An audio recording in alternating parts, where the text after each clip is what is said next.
Hello students, welcome to my YouTube channel. My name is Tameshwar Sahu. आज जो हम लोग लेक्चर देख रहे थे ये क्लास 12th का चैप्टर नंबर 1 है, इलेक्ट्रिक चार्जेस एंड फील्ड, और ये लेक्चर नंबर 3 है। इसके पहले 2 वीडियो और है, उसको भी आप जरूर देखें। आज जो हम लोग टॉपिक डिस्कस करने वाले हैं, पहला टॉपिक है area vector, solid angle, electric flux, ये क्या होता है। Second Gauss theorem and it's proof. Next जो होगा वो होगा Coulomb's law from Gauss theorem, and next जो होगा वो होगा एप्लीकेशन ऑफ गॉस थ्योरम। इसके अंतर्गत हम लोग पढ़ेंगे एप्लीकेशन में electric field intensity due to line charge, plane sheet of charge and spherical shell. तो सबसे पहले देखते हैं एरिया वेक्टर के बारे में। Small area of a surface can be represented by a area vector.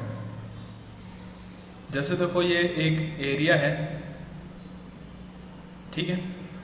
यहां पर मैंने इस एरिया S का छोटा सा एरिया लिया ds, और इस एरिया का जो एरिया वेक्टर होगा n कैप, इस एरिया का जो डायरेक्शन होगा वो होगा ये n कैप। और ये कैसे होगा, ये सरफेस जिस पर होगा, जिस प्लेन पर होगा, उस सरफेस के जो परपेंडिकुलर जो डायरेक्शन होगा वो डायरेक्शन इस एरिया वेक्टर का डायरेक्शन होगा, ठीक है। ये ds वेक्टर का डायरेक्शन होगा n कैप, ठीक है। तो जो ds वेक्टर जो होगा एरिया वेक्टर, छोटे से एरिया ds के लिए जो ds वेक्टर होगा, एरिया वेक्टर ds, वो क्या होगा ds n कैप। ds इस एरिया का मैग्नीट्यूड होगा और n कैप इस एरिया का डायरेक्शन होगा।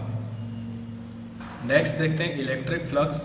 याद रखना जो एरिया वेक्टर होता है वो जो एरिया हम लोग लेंगे, जिस प्लेन में वो एरिया होगा उसके परपेंडिकुलर एरिया वेक्टर का डायरेक्शन होगा।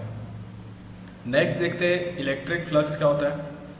Electric flux linked with any surface is defined as the total number of electric lines of force that normally pass through that surface, ठीक है। इलेक्ट्रिक फ्लक्स क्या होता है, किसी भी सरफेस से नॉर्मली कितने number of electric field line cross हो रहे हैं, पास हो रहे हैं, वही उसका इलेक्ट्रिक फ्लक्स कहलाता है, ठीक है। जैसे ये सरफेस है, इस टाइप का सरफेस दिखाया गया है, ऐसे इसका नाम। यहाँ से देखो ये फील्ड लाइंस क्रॉस हो रहे हैं, इस सरफेस से नॉर्मली क्रॉस हो रहे हैं। ये 3D आपको थोड़ा सा सोचना पड़ेगा, ये नॉर्मली क्रॉस हो रहा है, सरफेस के परपेंडिकुलर लाइंस है ये इलेक्ट्रिक फील्ड वेक्टर है।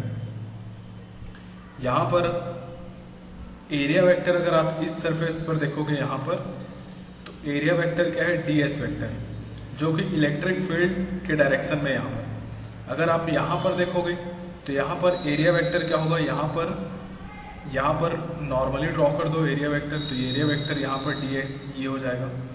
यहाँ पर देखो, यहाँ पर पहले वाले केस में ds वेक्टर और e वेक्टर के बीच का एंगल 0 डिग्री है, और दूसरे वाले केस में e वेक्टर और ds वेक्टर के बीच का एंगल थीटा है।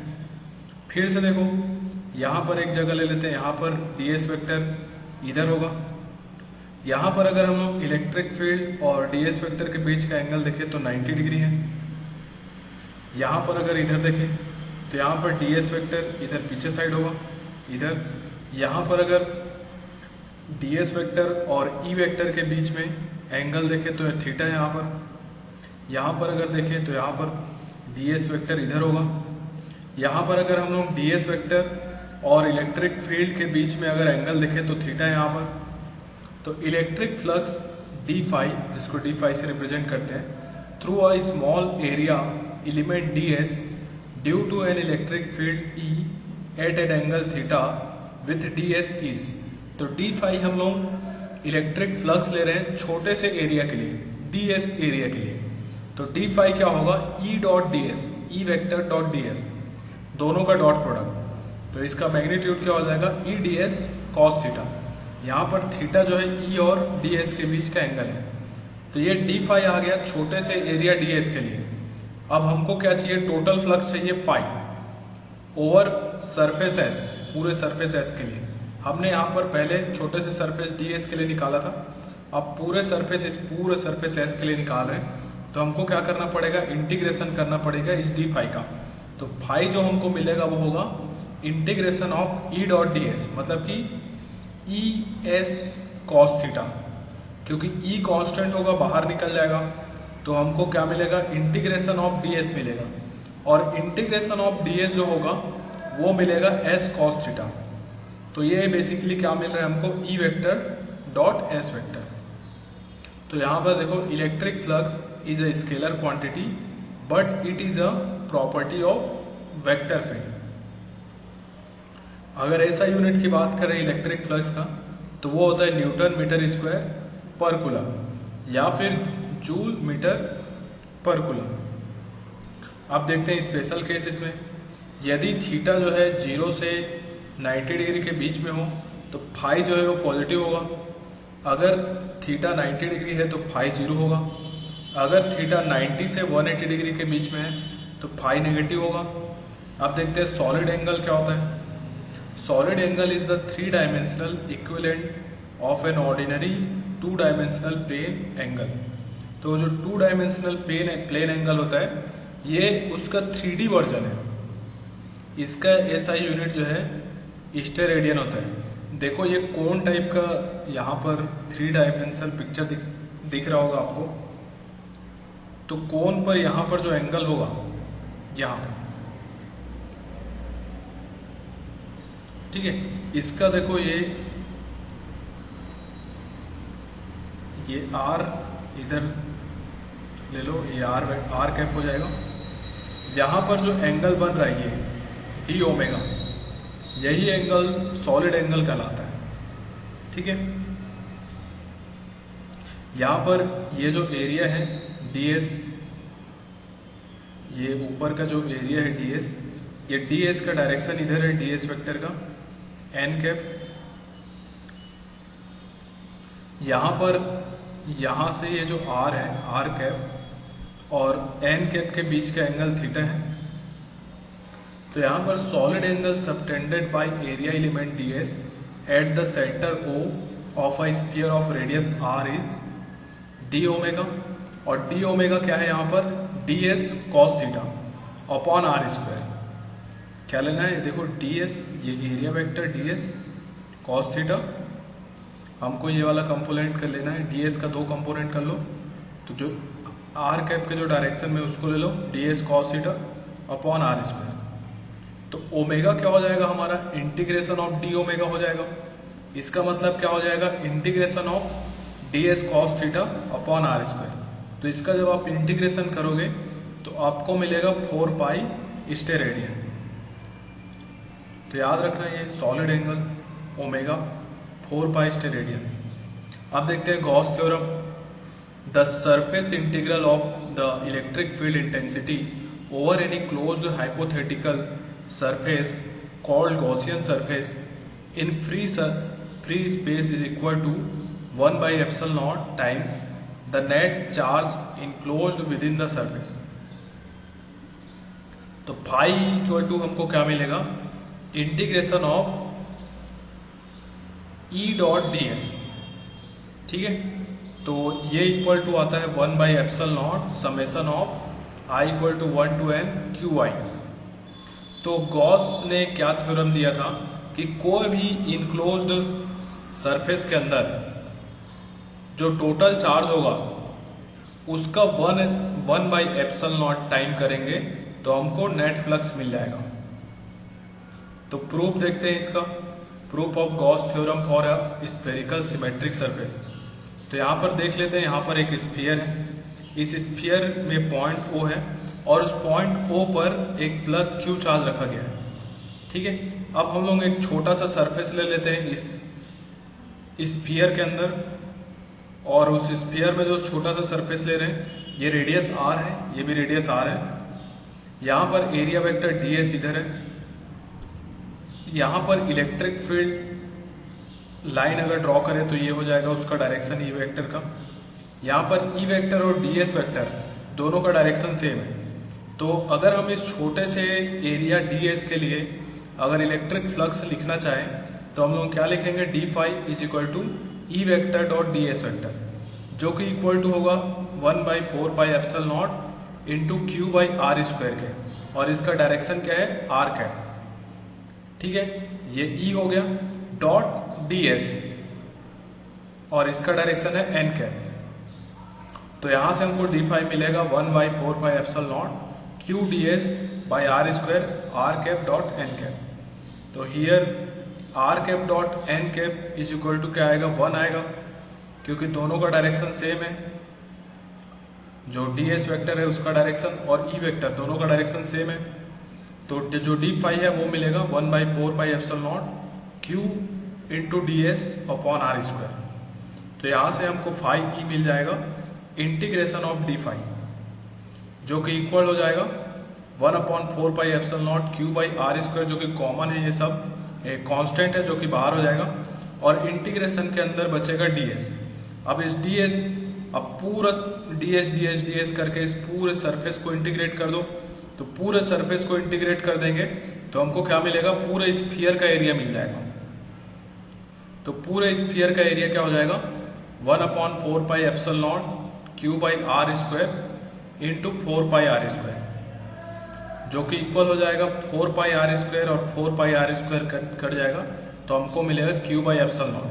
तो देखो एक स्फीयर था जो कि क्लोज्ड सरफेस है, उस क्लोज्ड सरफेस के अंदर प्लस क्यू चार्ज रखा था। तो यहाँ पर जो हमको फ्लक्स मिल रहा है वो क्या मिल रहा है, जो क्लोज्ड सरफेस के अंदर टोटल चार्ज है इंटू 1/ε0, तो ये आ जाएगा क्यू बाई एप्सिलॉन। तो यही है गॉस का थ्योरम। अब नेक्स्ट देखते हैं proof of Gauss theorem for a closed surface of any shape. अब देखते हैं कि ये क्या वैलिड है किसी भी टाइप के शेप के लिए, किसी भी टाइप के साइज के लिए, कि उसके अंदर जो चार्ज है अगर मैं अपॉन एप्सिलॉन कर दूं तो मुझे क्या फ्लक्स मिल जाएगा। देखते हैं, चेक करते हैं। तो ये एक इस टाइप का शेप है, क्लोज्ड सरफेस है ये, इसके अंदर एक प्लस क्यू चार्ज रखा गया है। ठीक है, तो मैं यहाँ पर एक छोटा सा एरिया ले लेता हूँ यहाँ पर। ठीक है, ये छोटा सा एरिया लूंगा, तो ये क्लोज्ड सरफेस है, तो यहाँ पर क्या बनाएगा, इस टाइप का कोन बन जाएगा। ये डिस्टेंस यहाँ से इस सरफेस का आर है, यहाँ पर हमको डी ओमेगा मिलेगा। ये देखो, ये जो सरफेस होगा, ये सरफेस कैसा होगा, 3D सरफेस होगा, इसलिए हमको सॉलिड एंगल लेना पड़ेगा।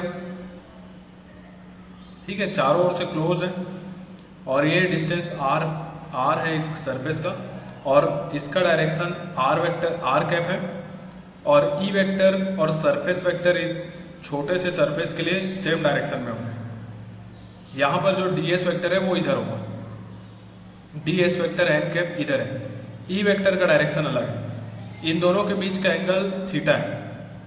ठीक है, तो अगर मैं डी फाई लिखूँ उस छोटे से सरफेस के लिए, तो ई डॉट डी एस लिखूंगा, जो कि इक्वल होगा 1/4πε0 Q upon are square R cap dot D S N cap के। यहाँ पर जो डी फाई होगा उसको हम लोग ऐसे लिख सकते हैं, जमा के लिख देंगे थोड़ा सा, 1/4πε0 Q dot D S upon are square.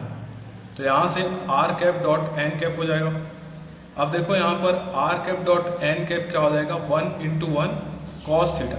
यहाँ पर ये आर कैप और एन कैप को 1 मत कर देना, क्योंकि दोनों सेम डायरेक्शन में नहीं है, दोनों के बीच का एंगल थीटा है, तो ये कॉस थीटा के इक्वल आएगा। तो यहाँ पर डी फाई हमको क्या मिलेगा, Q upon 4πε0 D S cos theta upon are square. इसलिए जो हमारा फ्लक्स होगा, नेट फ्लक्स, वो इस डी फाई का इंटीग्रेशन हो जाएगा। तो डी फाई को रख दो यहाँ पर। तो डी फाई को जब रखेंगे तो देखो, ये जो d S cos theta upon are square है, इसको हम लोग डी ओमेगा भी लिख सकते हैं।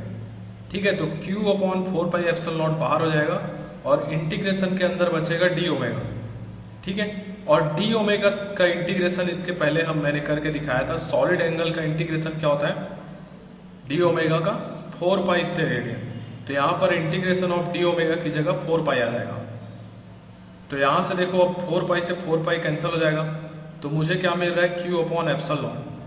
तो देखो, ये अजीब टाइप का सरफेस दिया गया था, इनक्लोज्ड सरफेस, और इसके अंदर क्यू चार्ज था, तब भी हमारा जो फ्लक्स है वो क्यू अपॉन एप्सिलॉन नॉट आ रहा है। तो ये शेप पर डिपेंड नहीं करेगा, याद रखना, ना ही साइज पर। क्लोज्ड सरफेस के अंदर जितना भी चार्ज है अपॉन एप्सिलॉन नॉट कर दोगे तो आपको नेट फ्लक्स मिल जाएगा। अब देखते हैं deduction of Coulomb's law from Gauss theorem. तो देखते हैं यहाँ पर एक स्फीयर है, उसका सेंटर O है, जहाँ पर एक प्लस क्यू चार्ज रखा गया है। यहाँ पर ई वेक्टर या ऐसे बनेगा। यहाँ पर हम एक छोटा सा सरफेस ले लेते हैं ds, इसका स्फीयर का रेडियस r है।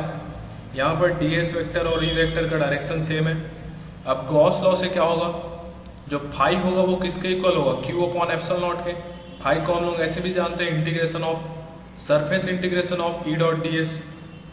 अब देखो जो ई और जो डी एस है सेम डायरेक्शन में है, इसलिए हम लोग इसको ई डी एस के इक्वल लिख सकते हैं। Integration of E D s के कॉस 0 रखोगे तो 1 के इक्वल आएगा, equal to Q upon epsilon naught. या फिर इसी को क्या लिख सकते हो, ई यहाँ से बाहर हो जाएगा तो integration of d s is equal to q by epsilon naught हो जाएगा। अब देखो इंटीग्रेशन ऑफ डी एस जब करोगे तो हमको टोटल सरफेस एरिया दे देगा इस स्फीयर का, जो कि किसके इक्वल होता है, 4 पाई आर स्क्वायर के। तो E into 4 pi r square equal to Q upon epsilon naught होगा। या फिर इसी को अब 4 पाई आर स्क्वायर को इधर भेजो तो E इक्वल टू क्या आ जाएगा, q upon 4 pi epsilon naught r square. तो देखो कूलम्स का जो लॉ था उसका डेरिवेशन हो गया गॉस के थ्योरम से। क्लियर है। यहाँ पर if a charge q naught is placed at a point where E is calculated, then F is equal to Q into Q naught upon 4 by epsilon naught R square, which is Coulomb's law। ठीक है, अगर एक Q not charge को वहाँ पर रख देते हैं जहाँ पर E को कैलकुलेट करना है, तो वहाँ पर फोर्स कितना लगता है, Q into q naught upon 4 pi epsilon naught r square, जो कि कूलम का लॉ है। तो हमने डिराइव किया गॉस के थ्योरम का यूज करके कूलम के लॉ को। अब देखते हैं एप्लीकेशन ऑफ गॉस थ्योरम। तो पहला एप्लीकेशन क्या है, electric field intensity due to an infinitely long straight charge wire. तो देखते हैं पहले इसको, एक infinitely long straight charge wire है ये, ठीक है, इनफाइनाइट माइनस इन्फिनिटी से प्लस इन्फिनिटी तक है। तो हम लोग इसके लिए जब इलेक्ट्रिक फील्ड निकालेंगे तो हमको एक गॉसियन सरफेस एज्यूम करना पड़ेगा। यहाँ पर जो गॉसियन सरफेस है वो एक सिलेंडर है। तो Gaussian surface is a closed surface around a charge distribution such that the electric field intensity has a single fixed value at every point on the surface. ठीक है, तो एक गॉसियन सरफेस एज्यूम करना पड़ेगा। यहाँ पर जो गॉसियन सरफेस है वो एक सिलेंडर होगा। अब ये जो सिलेंडर है उसका जो रेडियस है वो r है और लेंथ l है। हमने इस गॉसियन सरफेस में एक एरिया यहाँ पर लिया जो कि डिस्क वाला जो सरफेस होगा, सर्कुलर जो डिस्क वाला सरफेस है, वहाँ पर एक छोटा सा एरिया a लिया जिसका एरिया वेक्टर ds है। और यहाँ पर अगर इलेक्ट्रिक फील्ड, अगर हम लोग लाइन इलेक्ट्रिक फील्ड का डायरेक्शन देखें तो वो इधर नीचे की साइड होगा, क्योंकि देखो ये जो तार है उसकी वजह से फील्ड लाइंस ऊपर की ओर और नीचे की ओर ऐसे चारों ओर होगा। तो इस पॉइंट पर इलेक्ट्रिक फील्ड का जो डायरेक्शन है इधर आएगा नीचे की ओर। अब देखते हैं दूसरा पॉइंट, दूसरे वाले जो सरफेस है डिस्क वाला सरफेस सिलेंडर के, उसमें एक सरफेस बी ले लेते हैं छोटा सा, इसका एरिया वेक्टर ds इधर होगा और इलेक्ट्रिक फील्ड लाइंस इसका भी नीचे की ओर होगा। तीसरा सरफेस हम लोग सी ले लेते हैं जो कि कर्व सरफेस पर प्लेस होगा। सिलेंडर में 3 सरफेस होता है, 2 डिस्क वाला सरफेस और एक सिलेंड्रिकल सरफेस, कर्व सरफेस। तो ये सी वाला जो सरफेस है ये कर्व सरफेस पर होगा। यहाँ पर अगर हम लोग ds वेक्टर देखें तो ये ऊपर की ओर होगा और यहाँ पर e वेक्टर भी ऊपर की ओर होगा। तो गॉस के लॉ से हम लोग जानते हैं कि integration of surface integration of E dot D s is equal to Q upon epsilon naught होता है। अब यहाँ पर देखो पहला वाला जो एरिया ए है, यहाँ पर ds और e के बीच का एंगल 90 डिग्री है, बी वाले में भी e और ds के बीच का एंगल 90 डिग्री है और तीसरे वाले में 0 डिग्री है। तो देखो ये a के कारण e डॉट ds जो होगा वो आएगा प्लस b की वजह से जो फ्लक्स होगा वो आएगा प्लस सी की वजह से जो फ्लक्स होगा वो आ जाएगा, जो नेट फ्लक्स होगा वो। तो जो टोटल जो ई डॉट डी एस है, पहले के कारण क्या होगा, E D S cos 90 degree का इंटीग्रेशन, प्लस दूसरे वाले की जगह क्या होगा, ई dot D S cos 90 degree, plus तीसरे की वजह से क्या होगा, E D S cos 0 degree. तो देखो जहाँ पर कॉस 90 है वो वाला टर्म जीरो हो जाएगा, ये वाला टर्म जीरो हो जाएगा, ये वाला टर्म जीरो हो जाएगा, तो हमको बस यही वाला मिलेगा, कॉस 0 का वैल्यू 1 होता है। तो यहाँ से ई बाहर हो जाएगा और इंटीग्रेशन में डी एस बचेगा। सी वाले की वजह से ही इलेक्ट्रिक फ्लक्स आएगा, जो कर्व वाला जो सरफेस है उसकी वजह से इलेक्ट्रिक फ्लक्स आएगा। तो हम लोग जब इंटीग्रेशन करते हैं सिलेंडर के कर्व सरफेस का, टोटल एरिया क्या होता है 2 पाई आर एल, ये हो जाएगा ई इंटू 2 पाई आर एल। अब देखो ये जो ई इंटू 2 पाई आर एल है वो क्यू अपॉन एप्सिलॉन नॉट के इक्वल होगा, ठीक है। और जो क्यू होता है हमारा, उसको यहाँ पर हम लोग क्या लिख सकते हैं, लैम्डा इंटू एल। जो लैम्डा है वो है लीनियर चार्ज डेंसिटी। तो लैम्डा जो है पर यूनिट चार्ज कितना है उसको बताता है, पर लेंथ कितना चार्ज है। तो टोटल चार्ज कितना हो जाएगा, एल इंटू लेंथ, जो सिलेंडर का लेंथ है। तो यहां पर देखो जो E इंटू 2 पाई आर एल है उसको हम लोग lambda L upon epsilon not कर सकते हैं। अब देखो यहाँ से लेफ्ट साइड से लैम्डा और राइट साइड से लैम्डा कैंसिल हो जाएगा, तो E हमको क्या मिलेगा, इस 2 पाई आर को उधर भेज देंगे, तो 1 upon 2 pi epsilon naught into lambda upon r. या फिर इसी को क्या लिख सकते हैं, थोड़ा जमा के लिख देंगे, 1 अपॉन 4 पाई एप्सिलॉन नॉट और ऊपर में 2 लैम्डा अपॉन आर, 2 का ऊपर नीचे इंटू कर दिए, ठीक है। अगर वेक्टर फॉर्म में देखना है तो ई वेक्टर क्या होगा, 1 upon 4 pi epsilon naught 2 lambda upon r into r cap. R cap direction बता रहा है ई वेक्टर का। The direction of the electric field intensity is radially outward from the positive line charge, for negative line charge it will be radially inward. Note, the electric field intensity is independent of the size of the Gaussian surface constructed. It depends only on the distance of point of consideration. It means the Gaussian surface should contain the point of consideration. अब next देखते हैं electric field intensity due to an infinitely long thin plate sheet of charge. तो पहले देखते हैं infinitely long, ऊपर से infinite नीचे से इनफाइनाइट, एक प्लेन एकदम थिन प्लेन है, प्लेन शीट है जो कि चार्ज है, इसकी वजह से, और इसका जो सरफेस चार्ज डेंसिटी है वो सिग्मा है। तो इसको निकालने के लिए, इलेक्ट्रिक फील्ड इंटेंसिटी निकालने के लिए हमको फिर से गॉसियन सरफेस एज्यूम करना पड़ेगा। यहाँ पर जो हमने गॉसियन सरफेस एज्यूम किया है वो भी एक सिलेंडर ही है जिसका लेंथ L है और रेडियस R है। The field line remains straight parallel and uniformly spaced. यहाँ पर फील्ड लाइंस पैरेलल होगा इस गॉसियन सरफेस के, और ये जो थिन शीट है, प्लेट है, उसके परपेंडिकुलर होगा। हम एक सरफेस ए हमको मिलेगा यहाँ पर जिसका एरिया वेक्टर ds इधर होगा, और फील्ड जो इलेक्ट्रिक फील्ड लाइन है वो भी इधर ही होगा। दूसरा सरफेस इधर B लेंगे तो B का जो एरिया वेक्टर है ds इधर होगा और इलेक्ट्रिक फील्ड का डायरेक्शन इधर होगा। तीसरा एरिया हमको कर्व सरफेस पर मिलेगा C, जिसके लिए एरिया वेक्टर ऊपर की ओर होगा और इलेक्ट्रिक फील्ड लाइंस इधर होगा। इन दोनों के बीच का एंगल 90 डिग्री होगा। तो देखो यहाँ पर गॉस के लॉ से हम लोग जानते हैं जो नेट फ्लक्स होगा वो integration of E dot D S होगा is equal to Q upon epsilon naught होता है। तो यहाँ पे जो ई डॉट डी एस है, सरफेस का जो इंटीग्रेशन है वो किसके इक्वल है, ए वाले सरफेस की वजह से प्लस बी वाले सरफेस की वजह से प्लस सी वाले सरफेस की वजह से। अब हम लोग जानते हैं कि जो ए वाला जो सरफेस है उसके लिए E D S cos 0 degree, E और डी एस के बीच का एंगल 0 है। दूसरा वाला जो बी है उसके लिए भी E D S cos 0 degree, E और डी एस के बीच का एंगल 0 है। और तीसरे वाले के लिए E D S cos 90 degree. तो देखो ये वाला 0 हो जाएगा क्योंकि यहाँ पर कॉस 90 का वैल्यू 0 होता है। तो हमको एक वाले की वजह से मिलेगा और बी वाले की वजह से मिलेगा, और दोनों सेम मिलेगा, इसलिए हमने डायरेक्टली यहाँ पर लिख दिया 2e इंटीग्रेशन ऑफ ds। और इंटीग्रेशन ऑफ ds क्या मिलेगा, टोटल एरिया मिल जाएगा। तो टोटल एरिया क्या हो जाएगा, ये किसका एरिया मिलेगा हमको, सर्कल का एरिया मिलेगा। तो टोटल एरिया क्या मिलेगा, पाई आर स्क्वायर।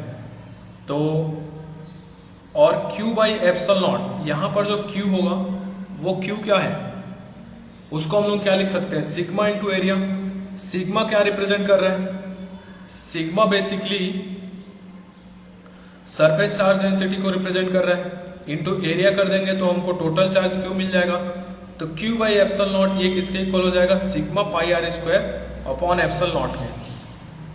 तो यहां पर जो सिग्मा है ना वो सरफेस चार्ज डेंसिटी है, इसलिए हम लोग जो पीछे आया था 2 इंटू पाई आर स्क्वायर, इसको इसके इक्वल कर देंगे sigma pi r square by epsilon naught के, या फिर यहां से हम लोग पाई आर स्क्वायर को कैंसिल कर सकते हैं दोनों साइड से। तो E इक्वल टू हम लोगों को मिल जाएगा सिग्मा अपॉन 2 एप्सल नॉट। ये बहुत इंपॉर्टेंट है, इसको याद रखना जब आप पैरेलल प्लेट कैपेसिटर पढ़ेंगे आगे चैप्टर 2 में, तो वहां पर आपको ये बहुत काम आएगा, sigma upon 2 epsilon not.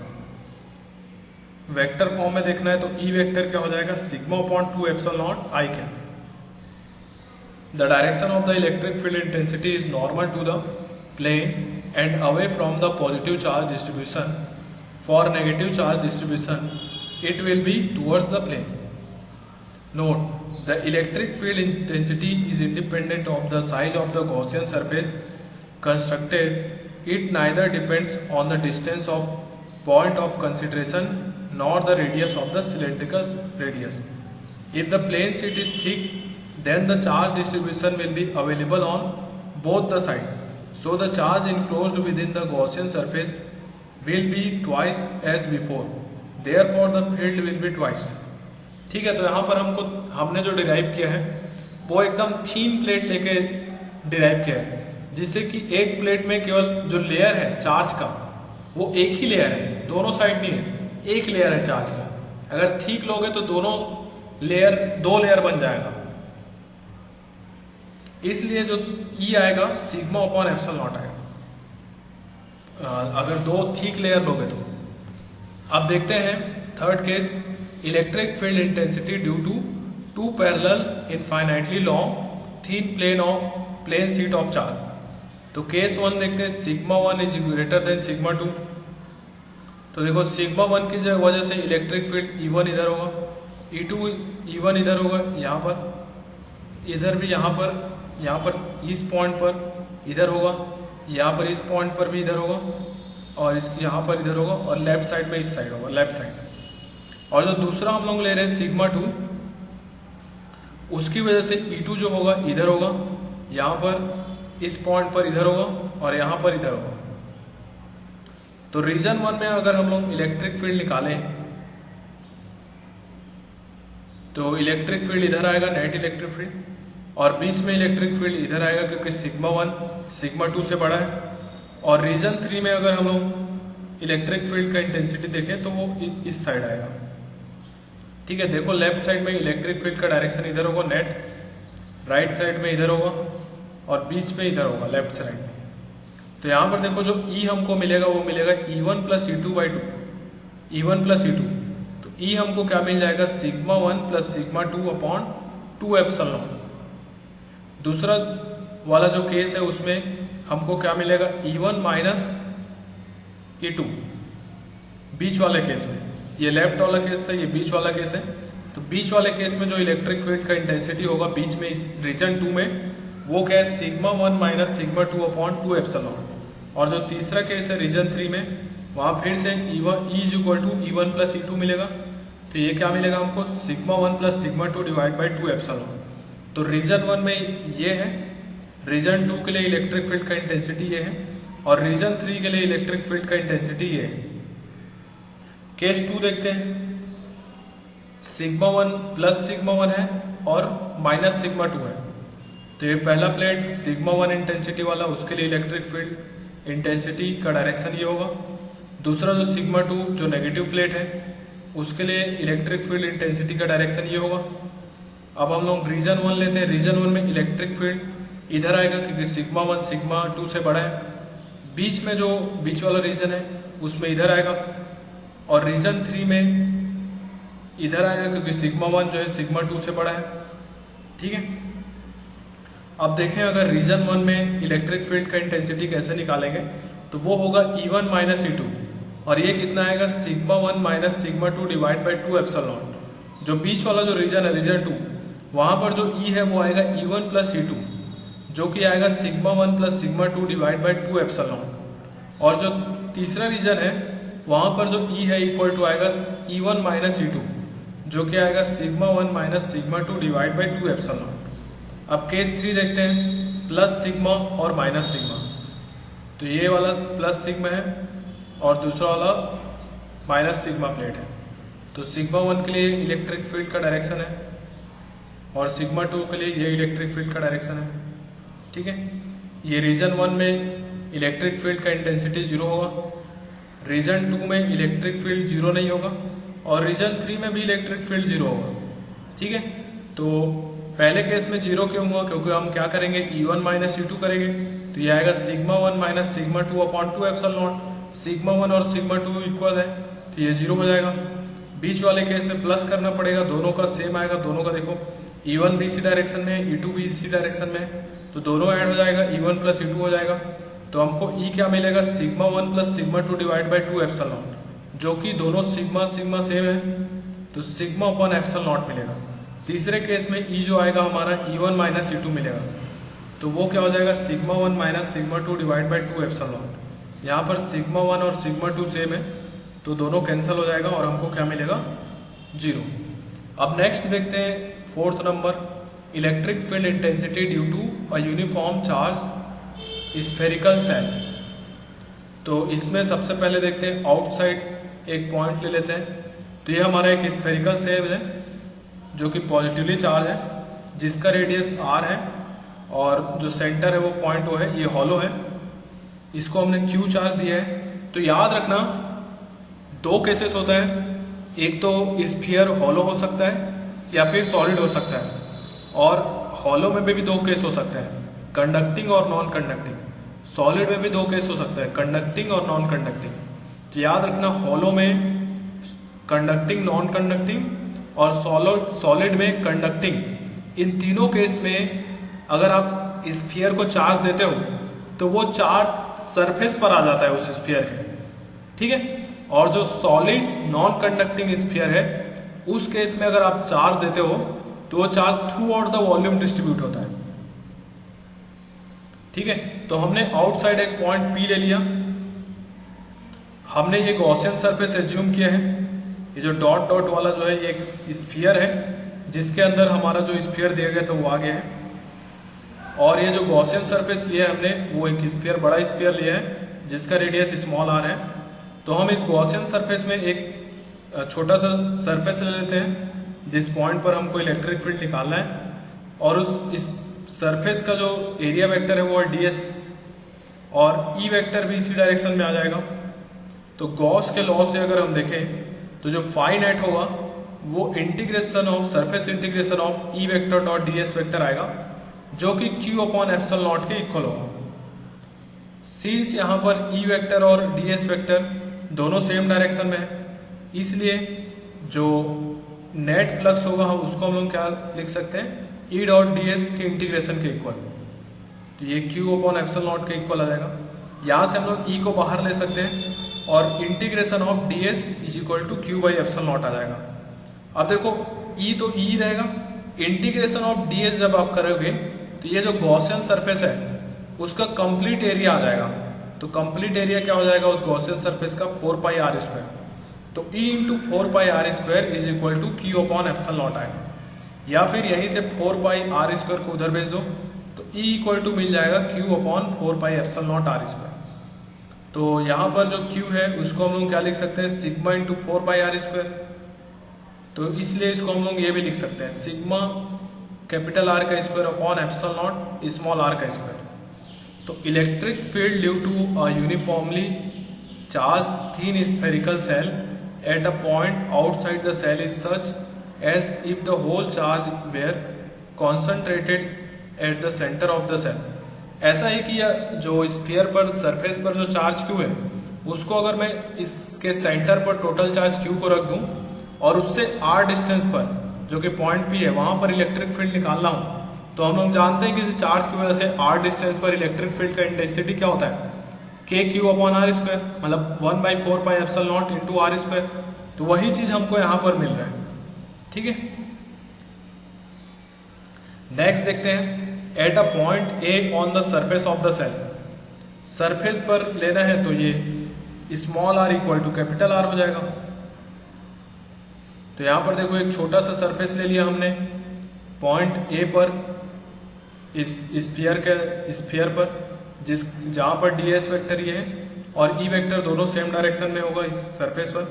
Gauss के लॉ से हम लोग क्या लिख सकते हैं, integration of e dot ds, e vector dot ds vector is equal to q upon epsilon naught. यहाँ पर e वेक्टर और ds वेक्टर सेम डायरेक्शन में है, इसलिए हम लोग जो फाई नेट है उसको क्या लिख सकते हैं, integration of E D s is equal to Q upon epsilon naught. या फिर हम लोग क्या लिख सकते हैं, जो फाई नेट है उसको क्या लिख सकते हैं, ई, और integration of d s is equal to Q upon epsilon not.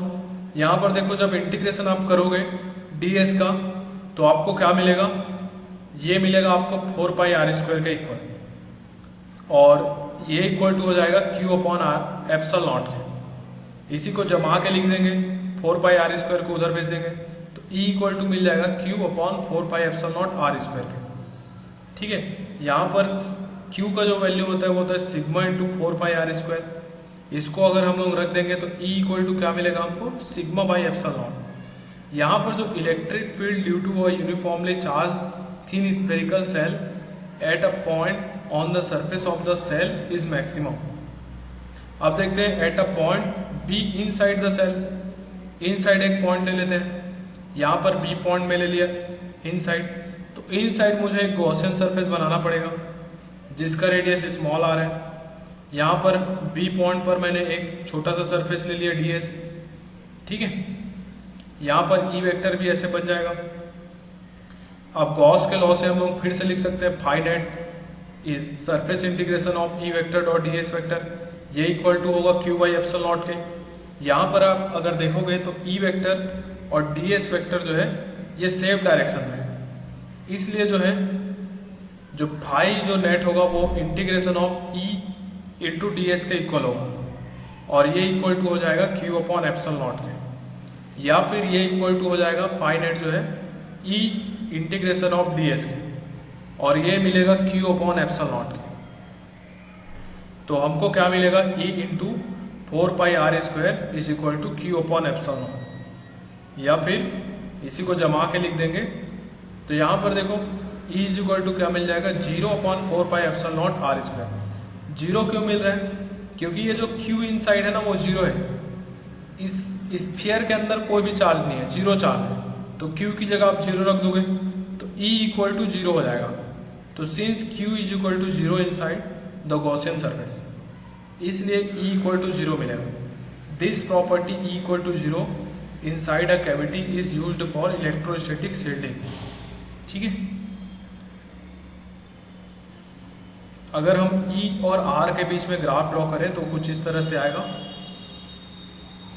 पहले E मैक्सिमम होगा इस पॉइंट, पहले तो अंदर इन साइड के लिए जीरो मिलेगा हमको, और फिर मैक्सिमम मिलेगा हमको इलेक्ट्रिक फील्ड का इंटेंसिटी, फिर वो धीरे धीरे कम होता जाएगा। तो आज का लेक्चर में बस इतना ही था। Thank you so much. मेरे चैनल को लाइक करें, सब्सक्राइब करें, और भी इस टाइप का वीडियो देखने के लिए थैंक यू।